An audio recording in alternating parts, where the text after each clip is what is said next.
우리 주님의 은혜와 평강이 우리 가운데 임하기를 바랍니다. 기다림의 절긴 대림절을 우리가 보내고 있습니다. 기다림은 기다리는 자에게 소망이 될 수도 있지만 때로는 힘들고 어렵고 고통스러울 수도 있습니다. 그래서 대림절은 우리가 첫 번째 주에 아브라함과 사라의 기다림을 보았습니다. 갈 바를 알지 못하고 떠나서는 그 길은 만만하고 평탄한 길이 아니었다. 아브라함은 믿음의 조상이지만 내가 이 땅을 내 자손에게 주리라고 하신 말씀을 긴가민가 하면서 두려워하지 말아라, 나는 내 방패다 라는 말씀보다는 너의 지극히 큰 상급에 더 관심이 있습니다. 현실적인 것 그리고 눈앞에 보이는 것에 더 예민하게 반응하는 우리들의 모습이 아닌가. 이 기다림이 참으로 힘들구나 라는 말씀을 전했습니다. 두 번째 대림절 주일에는 이사야 예언을 통해서 내 눈앞에 펼쳐지는 일이 암흑이고 그리고 흑암일지라도 꿋꿋하게 버텨내라는 말씀이었습니다. 풍전등화 같은 위기 속에서도 그 절망의 순간에도 두려움과 불안에 드는 이 아하스 왕에게 징조를 보입니다. 이사야 7장 14절을 마태복음 1장 23절에서 보라 처녀가 잉태하여 아들을 낳을 것이다. 그의 이름을 임마누엘이라 하리라. 그 기다림은 그 예언을 기다림이요. 그 예언을 기다린다는 것은 그 주님께서 하나님께서 우리와 함께 하심을 기다리는 징조를 기다리는 것입니다. 그래서 하나님께서 우리와 늘 함께 하시는 하나님입니다. 과거에도 함께 하셨고 지금도 함께 하시고 그리고 앞으로도 영원히 함께 하실 그 주님께서 우리를 분명히 구원의 길로 인도하실 것이다.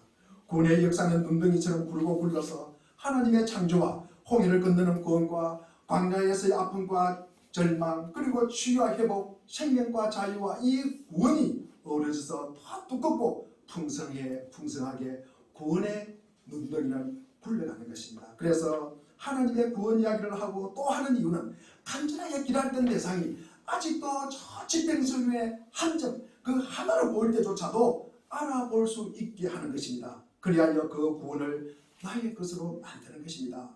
대림절은 하나님의 인재를 오늘도 계속 찾으라고 하나님의 구원의 징조를 언제나 우리에게 의식하고 있으라고 그리고 우리를 일깨워주기 위함입니다.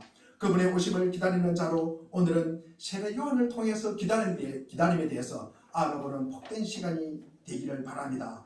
세례 요한은 예수 그리스도의 조연입니다.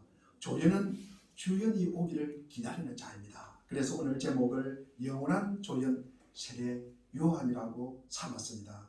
예수 그리스도의 오심을 기다리는 우리도 조연으로 실제로 조연의 삶을 살았던 이 세례 요한, 이 세례 요한의 출생과 이분의 세례와 그리고 이분의 사역을 통해서 우리도 기다리는 자로서 조연으로서 어떻게 살아야 하는가를 알아보는 은혜의 시간, 복된 시간이 되기를 바랍니다.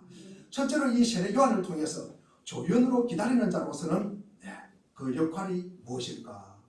오고 가는 시대의 중간다리 역할을 한다는 것입니다. 기다리는 예수님의 이야기에서 이 세례 요한은 아주 중요한 역할을 하고 있습니다. 우리 요한복음 1장 6절 말씀을 우리 한번 보겠습니다. 요한복음 1장 6절입니다. 시작. 하나님으로부터 보내심을 받은 사람이시니 그의 이름은 요한이라. 하나님께로부터 보내심을 받은 사람이 그의 이름은 요한이다. 하나님께서 분명한 목적을 가지고 세례 요한을 이 땅에 보내셨다는 것입니다. 실제로 세례 요한은 우리 마가복음 1장 3절에 보면은 광야에 외치는 이의 소리가 있다. 너희는 주의 길을 예비하고 그의 길을 곱게 하리라고 이사야 40장 3절 말씀을 인용합니다. 세례 요한은 예수님의 오심을 선포하고 그리고 가리키고 그리고 기다렸습니다. 이 맡았던 역할이 전령입니다. 그러니까 심부름꾼이라는 말씀입니다. 그래서 세례 요한은 구시대와 신시대를 이어주는 역할을 하고요.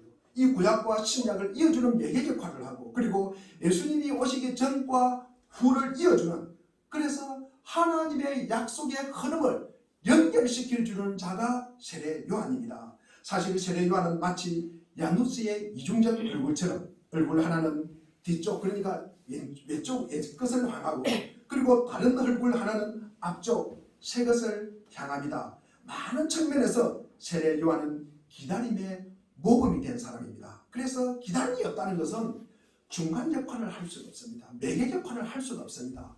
내게 역할을 할 수 없다는 것은 다음이 없는 것입니다. 세례 요한은 하나님 나라가 가까이 온 것을, 무언가가 다른 일이 오고 있다는 것을, 그리고 예수님께서 그 일을 일으키시려는 것을 분명히 알고 있었다는 것입니다. 하지만 거기까지였을까? 아는 것까지 거기까지였을까? 아니면 예수님 안에서 새롭게 변화된 삶을 이 세례 요한이 잠시나마 살았을까? 세례 요한이 예수님보다 먼저 돌아가십니다. 그렇더라도 예수님을 만났습니다. 예수님을 만났으니까 예수님으로 인해서 새로워지는 삶을 분명히 세례 요한은 맛보았을 것이다. 사실 세례 요한은 부르심을 받은 대로 존재한 사람입니다. 세례 요한은 X것과 Z것 사이에 기다리고 있었고 하나님께서 그러한 기다림의 자리로 부르셨기 때문에 그 기다림이 의미가 있고 가치가 있고, 그리고 그 있는 자리 그대로 머무르는 자리가 너무나 복된 자리라는 것입니다. 세례 요한의 이 출생의 약속을 보면 그저 아이를 낳게 될 것이라는 그런 약속이 아닙니다. 그 약속에는 장차 그 아이가 어떻게 해야 될 것이다, 어떤 사람이고 어떤 일을 하게 될 것인가를 보여주는 약속입니다. 그렇다면 우리가 성경에서 아기 낳는 일로 인해서 참 고생하는 분들이 있습니다. 그로 인해서 기도하는 사람들이 많이 있습니다. 우리가 지금 아브라함과 사라를 보게 됩니다. 이 아브라함과 사라를 통해서 하나님의 약속이 성취되어서 낳은 사람이 누구입니까? 이삭입니다. 그리고 마노아와 그의 아내를 통해서 이방 세력과 싸운 사람이 누구입니까? 마노아. 누구의 아버지입니까? 삼손의 아버지입니다. 그리고 엘가나와 한나를 통해서 난 자녀가 누구입니까? 사무엘입니다. 그래서 이 엘가나와 한나를 통해서 예배를 정결하게 하고, 그리고 왕에게 기름 부음 받으라는 명령을 받은 사람이 사무엘입니다. 이 이삭과 삼손과 이 사무엘을 합한 사람, 이 세 가지 역할을 다한 사람이 누구냐? 세례 요한이라는 것입니다. 세례 요한입니다. 그래서 이 세례 요한은 새로운 이삭, 그러니까 하나님의 약속을 성취한 사람이에요. 그리고 새로운 삼손이 되었습니다. 그래서 광야의 2단자였습니다. 그래서 정치 세력과 이 정치 세력에 너무나 저항한 사람이 세례 요한입니다. 그리고 새로운 사무엘이 되었습니다. 그래서 이스라엘 예배를 갖다가 새롭게 하셨어요. 예배를 갖다가 정결하게 하셨어요. 우리가 정결이라는 것이 무엇인가에 대해서 우리를 보여주고, 그리고 새로운 왕에게 기름을 부은 사람이 사무엘입니다. 그런데 예수님이 그 역할을 하셨습니다. 예수님이 누구에게 세례를 주셨다고요? 세례 요한이 누구에게 세례를 줬습니까? 예수님에게. 그렇습니다. 그런데 이 세례 요한은 이것으로 충분했을까? 성경에 보니까 세례 요한에게 요구하는 게 너무 많습니다. 이것으로 충분하지 않습니다. 우리 누가복음 1장 17절 한번 보겠습니다. 누가복음 1장 17절 시작. 그가 또 엘리야의 신령과 능력으로 주 앞에 먼저 와서 아버지의 마음을 자식에게 거스르는 자를 의인의 세계에 돌아오게 하고 주를 위하여 백성을 준비하라.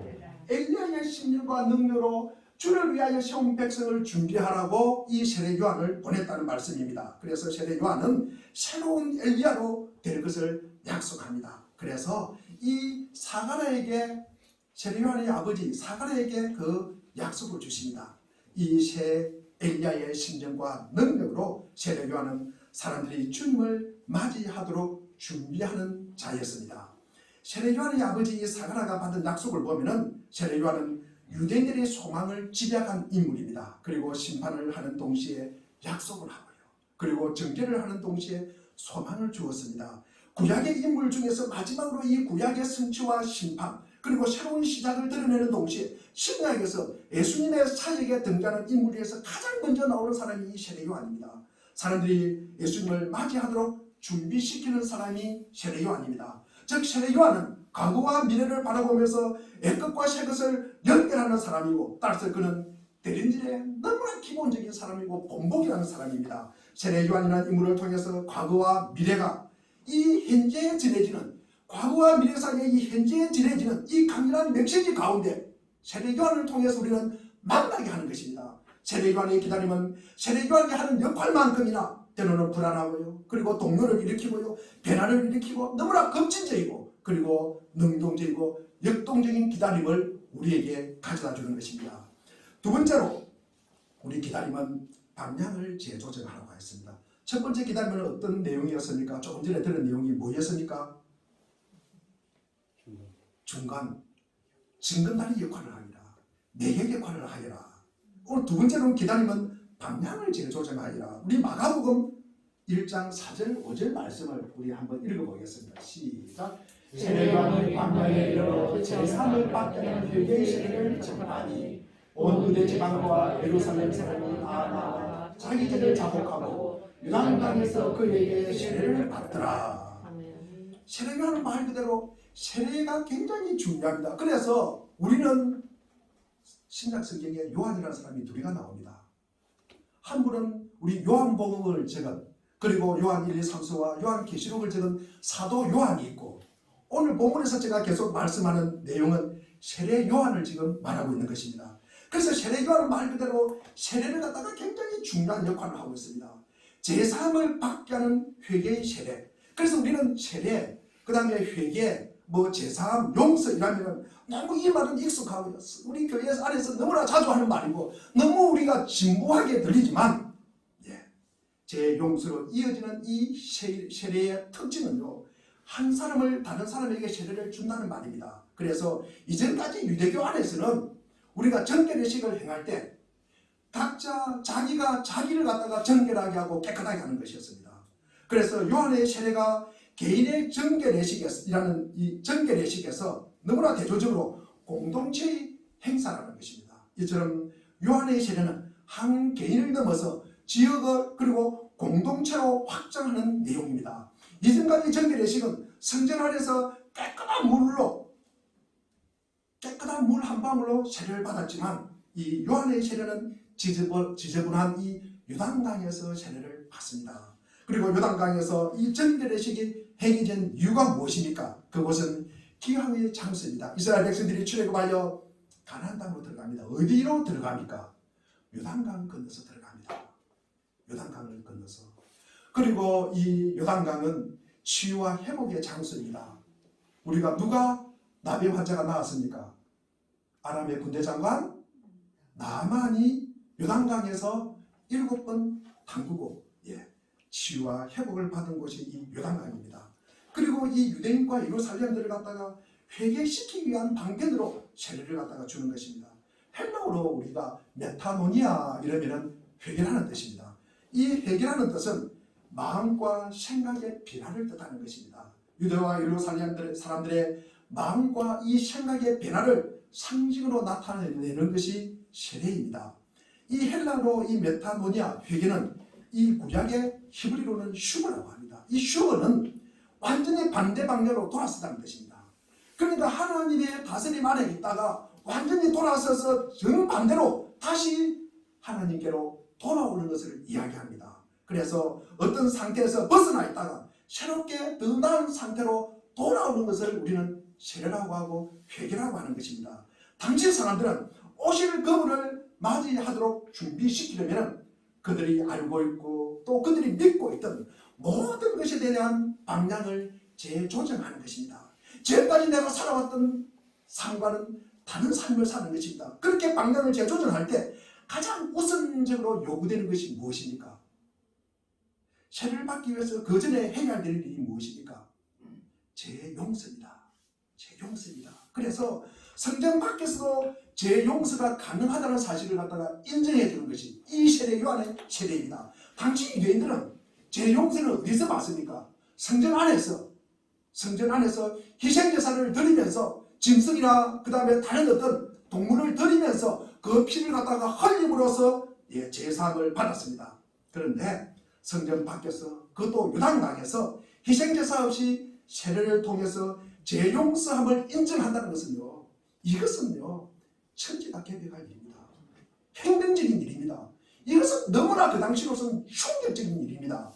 세례 요한의 메시지가 이것입니다. 곧 주님의 오심을 이것이 준비하는 것입니다. 그렇게 하는 것이 주님을 준비하는 것이라는 말씀입니다. 유대 사람과 그리고 예루살렘 사람들이 3대 방향을 완전히 재조정하여 우리가 자기들이 깨끗해져야 된다는 것을 알았다면 또 죄를 깨끗하게 하고 더 나아가서 죄에 대한 용서를 성전 밖에서뿐만 아니라 예루살렘 밖에서도 받을 수 있다는 것을 갖다가 받아들인다면 그들은 예수님을 맞이할 백성이 맞이할 준비가 되어 있는 백성이었다는 것입니다. 그 다음에 행식과 가식과 이 거짓, 이 행식적인 껍데기를 다 버리고 마음의 문을 완전히 여는 자, 이들이 주님을 맞이할 준비가 되어 있는 자들이라는 것입니다. 그 역할을 하기 위해서 이 세례 요한이 오셨다는 말씀입니다. 마가복음 1장에서 기록된 이 세례 요한의 메시지입니다. 제 용수로 이어지는 이 회개의 세례가 겉보기에는 단순하지만 그 메시지는 세례 요한이 등장한 만큼은 너무나 혼란스러웠습니다. 많은 사람들이 이 세례 요한의 세례를 갖다가 받아들이면서도 정작 그 세례의 의미를 갖다가 모르고 있었다는 말씀입니다. 물론 오늘날에도 마찬가지입니다. 흔히 세례가 이례적인 사건으로 우리가 교회 안에서 그냥 물방울 몇 방울로 머리에 안수하는 것으로 기도하는 것으로 끝나는 그 한 번으로 우리는 거의 생각을 합니다. 그러나 회개는 이 단순히 마음의 변화, 생각의 후회가 아니라 인생의 전체, 삶의 전체를 새롭게 하는 것입니다. 세례로 우리는 회개의 삶을 시작할 뿐, 다시 말해서 예수님께서 세례는 하나님께로 향하는 방향을 재조정하라는 것입니다. 평생에 걸쳐서 이루어질 그 재조정을 세례를 통해서 시작되는 것입니다. 세례는 일회적이지만 회개와 이 방향의 재조정으로 대린들을 통해서 방향 재조정이라는 이 혼란을 일으키는 이 세례 요한의 가르침을 우리가 다시 한번 살펴보는 시간이 되기를 바랍니다. 그리고 바로 그 가르침이 우리가 간절히 기다리는 예수님을 온전히 맞이할 수 있게 해주는 것입니다. 세 번째로 기다림은 오실 그분의 빛을 증언하는 역할을 합니다. 첫째는 제가 뭐라고 했습니까? 주님 오실 이 중간 역할, 증언다리 역할, 매개 역할을 한다. 두 번째로는 뭐라고 했습니까? 세례를 통해서 방향을 재조정하라. 우리 요한복음 1장 우리 본문 말씀 7절 8절 한번 읽어보겠습니다. 7절 8절을 읽어보겠습니다. 시작. 그가 증언하러 왔으니 곧 빛에 대하여 증언하고 모든 사람이 자기로 말미암아 믿게 하려 함이라. 그는 이 빛이 아니요 이 빛에 대하여 증언하러 왔잖아. 세례 요한은 영원한 신부 덜러리요 신랑 덜러리입니다. 그 역할을 증인으로 남는 것이 세례 요한입니다. 세례 요한은 세상에 온 유일한 목적은 다른 누군가를 가리키는 것입니다. 다른 누군가가 지금 오고 있다는 것을 말하기 위해서, 그것을 증언하기 위해서 지금 세례 요한이 존재하는 것입니다. 사도행전도 마찬가지고 이 마태복음도 마찬가지, 누가복음에도 마찬가지. 여기에서는 뭡니까? 세례 요한의 제자들이 예수님께 질문을 합니다. 세례 요한의 제자들은 요한이 정말로 능력자다. 요한 외에는 다른 누구도 믿을 사람이 없다고 이야기를 합니다. 그런데 이 요한복음에서만 다르게 이야기를 하고 있어요. 요한복음은 세례기 요한은 증인이요, 그는 심부름 분이요, 그는 전령이라고 이야기합니다. 빛을 가리키는 분이지 빛 자체는 아니라고 이야기합니다. 맹소를 가리키기는 하지만 맹소 그 값 자체는 아니라는 것입니다. 맹소로 그 자체로 부르심을 받은 자는 아니라는 말씀입니다. 세상은요, 개인의 어떤 지위, 성공을 갖다가 너무나 중요하게 생각합니다. 어떤 존재가 자신보다 뛰어나다는 일을 갖다가 지목하고 그를 숭배하고 칭찬하고 그를 갖다가 찬양하고 하는 것은 쉽지 않습니다. 우리 주위에 보면은 많은 사람들이 다른 사람을 칭찬하는 것은 참으로 인색합니다. 대체로 자기를 드러내고 싶고 자기를 칭찬하고 싶지, 다른 사람을 칭찬하고 다른 사람을 주목하고 다른 사람에 대해서 관심을 가지는 경우는 거의 없습니다. 그냥 그저 입가심으로 씹을 때 다른 사람 이야기하지, 거의 자랑, 그 다음에 칭찬은 자기를 하는 것입니다. 자기와 관련된 일을 합니다. 이 세례 요한은 다른 누군가를 증언하라고 그 자신을 넘어서 세상에 참빛으로 오신 그분을 가르치라고 보냄을 받았다는 것입니다. 그분이 빛이요, 그분이 생명이요, 진리요, 길이요, 그리고 하나님의 아들이요, 아버지와 함께 있는 자요, 만민의 구주요, 주가 되신 누굽니까? 예수님을 가리키는 것입니다. 그게 세례 요한의 존재 이유고 우리 모두의 존재 이유라고 생각을 합니다. 주님의 길을 준비하는 사람은 오직 주님만 높이기를 소망합니다. 영광은 하나님, 사람의 것이 아니라 오직 주님의 것임을 분명하게 말하고 있습니다. 이 요한복음의 특징은 하나는 이 정의를 주제로 삼고 있습니다. 요한복음 우리 1장 15절 말씀을 한번 읽어보겠습니다. 15절 시작. 요한이 그에 대하여 정확하게 칠때 내가 저는 말하기를 내 위에 오시는 이가 나보다 앞서서 나보다 먼저 계시니라 하는 것이 이 사람을 가리키리라 하리라. 그렇습니다. 내보다 앞서신 분, 그리고 내보다 먼저 계신 분이라고 말하고 있습니다. 세례 요한은 이 진리를 깨닫고 다른 사람도 그 진리를 믿도록 전하는 것입니다. 여기서 평생 입상하지 못하는 선수가 되라, 입상하지 못하는 선수가 되라는 이 소명을 묵묵히 받아들이면서 이 소명이 곧 우리의 소명이라는 점입니다. 이것을 볼 수 있어야 합니다. 세례 요한은 언제나 자신보다 뛰어난 분을 가리키고 세상에 빛이신 분에게만 관심을 가지라고 명령을 받았는데 우리도 그와 똑같은 동일한 명령을 받았습니다. 세례 요한을 통해서 예수님을 전하는 그 행렬이 시작되었습니다. 이제 우리 역시 그 행렬의 대결에 우리도 서 있는 것입니다. 세례 요한은 진리를 전하여 우리 요한복음 1장 7절에 보면은 모든 사람이 자기로 말미암아 믿게 한다. 그렇게 해서 많은 사람들이 믿고 이것을 또 전달하고 전달하기 위함이다. 세례 요한은 자신의 위치가 중심이 아니라 가장자리에 있다는 사실을 분명히 말하고 있습니다. 인기 있는 맹소가 아니라 맹소를 가리키는 표지판이라는 것입니다. 빛이 아니라 그 빛을 다른 사람이 보도록 돕는 자임을 이것을 겸손하게 받아들여야 말씀입니다. 우리가 이것을 받아들일 때 우리 세례 요한을 본보기로 삼아서 우리가 나아갈 궁극적 방향을 우리를 삼으라는 말씀입니다.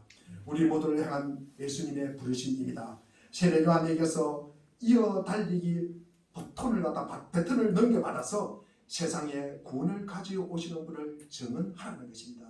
세례 요한은 회개의 메시지입니다. 우리 존재의 중심이 더 이상 우리 자신을 향하는 것이 아니라 훨씬 더 위대한 분을 향하여 그 방향을 크게 조절하는 것입니다. 우리는 대련절 동안 기다림을 통해서 세례 요한의 배턴을 이어받아서 그것을 계속 전달하는 일이 얼마나 중요한지를 기억하라는 것입니다. 또한 삶의 중심부터 자기 자신을 밀어내고 방향을 재조정하여 예수님께서 그 중심에 서 있을 수 있도록, 예수님이 중심에 계실 수 있도록 애쓰는 일이 우리가 꼭 해야 할 일임을 기억하기를 바랍니다.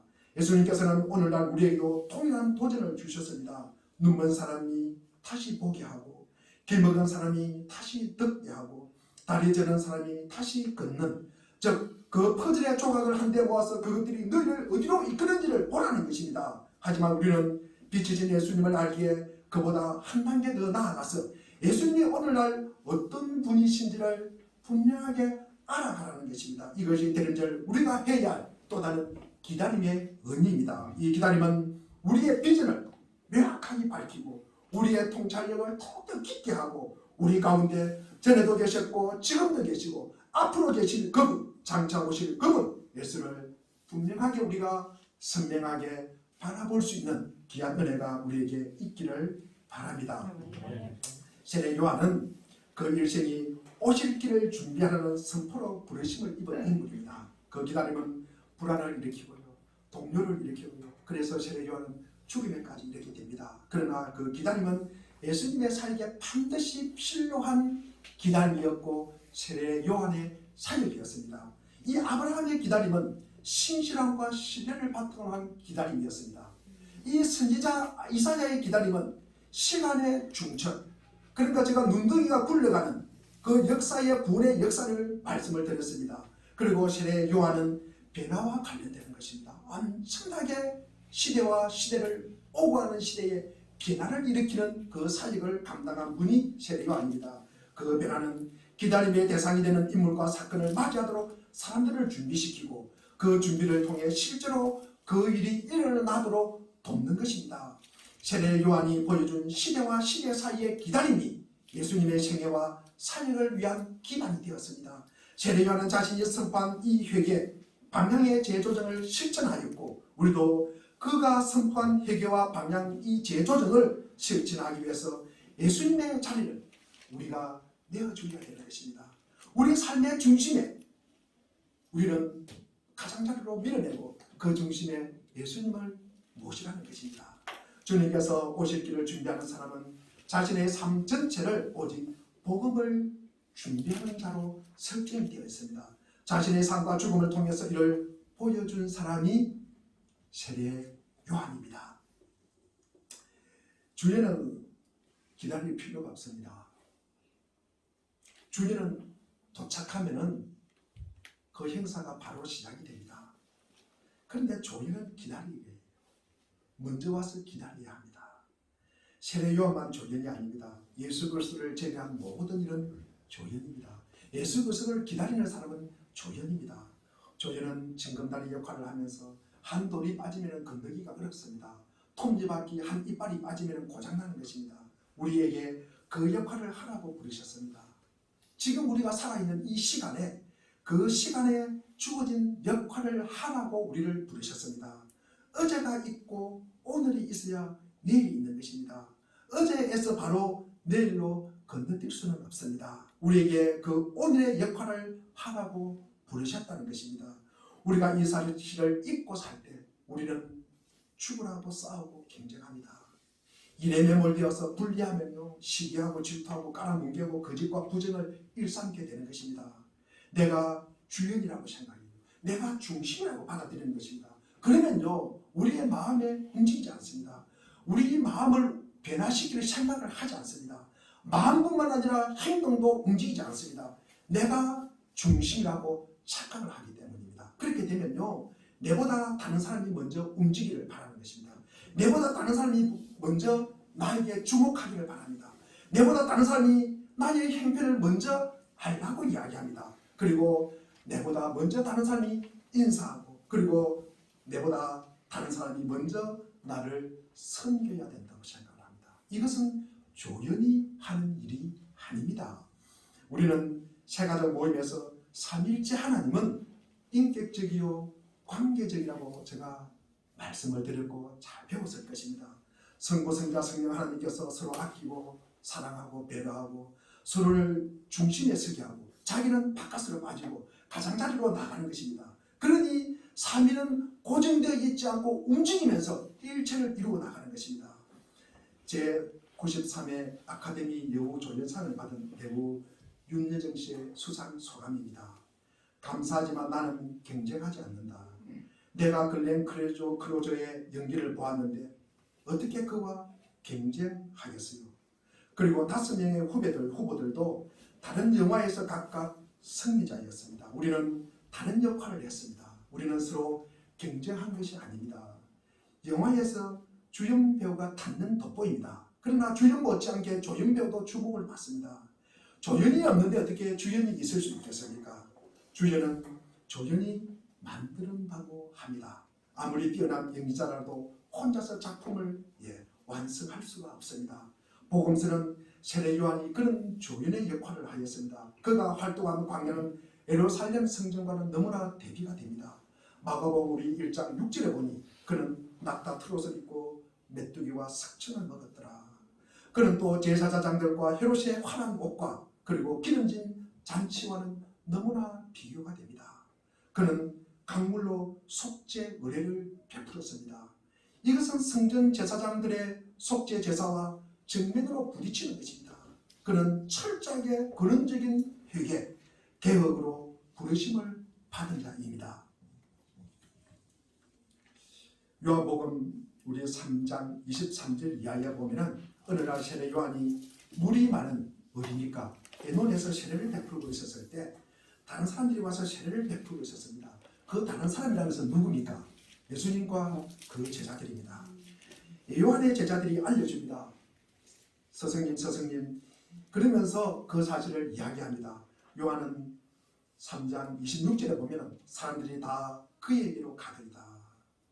예수님이 세례를 베푸는 그곳으로 다 가는 거예요. 사실 요단강에서 세례를 베푼 사람은 요한이 먼저입니다. 예수님도 세례 요한에게 세례를 갖다가 베풀었습니다. 세례의 기득권이 있다면 요한이 먼저입니다. 그런데 허락도 없이 같은 곳에서 세례를 베풉니다. 또 다른 사람들이 그리로 또 몰려갑니다. 이래도 되는 걸까? 성경을 읽으면서 생각을 해봅니다. 이때 요한복음 3장 30절을 이 세례 요한이 말합니다. 우리 3장 30절 한번 보겠습니다. 시작. 그는 흥하리라 하겠고 나는 쇠하리라 아니라 그는 흥하여야 하고 나는 쇠하여야 한다. 세례 요한이 제자들에게 한 말입니다. 그분이 주연이고 나는 조연이다. 이 말입니다. 세례 요한은 하나님의 역사에서 자신이 조연이라는 것. 그는 예수님을 처음 만났을 때도 마가복음 1장 7절에 자신은 예수님의 신발끈을 풀 깜냥도 안 된다고 말합니다. 세례 요한 자신은 주님의 길을 예비하는 자라고 말합니다. 그런데 세례 요한이 주연으로 생각한 분이 누굽니까? 예수님이잖아요. 그럼 예수님은 뭐라고 이야기했는가 우리가 한번 보겠습니다. 우리 누가복음 22장 42절 한번 보겠습니다. 누가복음 22장 42절 시작. 이르시되 아버지여 만일 아버지의 뜻이거든 이 잔을 내게서 옮기시옵소서. 그러나 내 원대로 마시옵고 아버지 원대로 되기를 원하나이다. 아멘. 예수님께서 겟세마네 동산에서 하나님께 드린 기도입니다. 하나님의 뜻이 이루어져야 하고 내 뜻은 끊기는 것입니다. 아버지가 주연이고 나는 조연이다. 그런 기도를 합니다. 예수님의 기도는 세례 요한의 고백과 너무나 닮았습니다. 자신이 조연임을 하는 것, 낮은 자리에 앉는 것, 이것이 기다리는 자, 그리스도인의 진정한 모습입니다. 이것이 우리는 겸손이라고 말합니다. 어느 종교인이 강원광장에서 하나님 까부지 마라고 소리칩니다. 정말로 무참한 막말입니다. 자신은 한낱 조연도 안 되는 줄 까맣게 모르고 천방지축으로 나대는 거짓 종교인. 평소에 하던 대로 무심코 던진 거짓말로 인해서 오미크론 방역에 큰 혼란을 초래한 인천의 목사 부부. 우리는 얼마나 곤욕스러웠습니까? 얼마나 나라를 어지럽게 합니까? 오늘 우리는 우리를 흥하게 하시려고 십자가에서 시야를 보시는 그리스도를 기다립니다. 우리를 살리려고 우리 죄를 대속하여 하나님의 자녀 삼아 주시려고 그분이 이 땅에 죽으려고 오시는 것입니다. 우리는 그분을 기다리는 자입니다. 우리는 기다림으로 가고 오는 시대의 다른 역할을 하고 삶의 방향을 재조정하고 오실 그분의 빛을 증언하는 자입니다. 우리는 그분을 따르라고 부르심을 입은 자입니다. 주님의 길을 준비하는 사람으로 뒤와 앞에 연결고리 역할을 하고 우리 삶 전체를 복음으로 드러내고 오직 그분만을 높이십시오. 그래야만 주님께서 주시는 이 평강과 안식으로 우리는 즐거움과 기쁨으로 그분의 오심을 기다리는 자로 은혜가 충만하게 될 것입니다. 기도하겠습니다.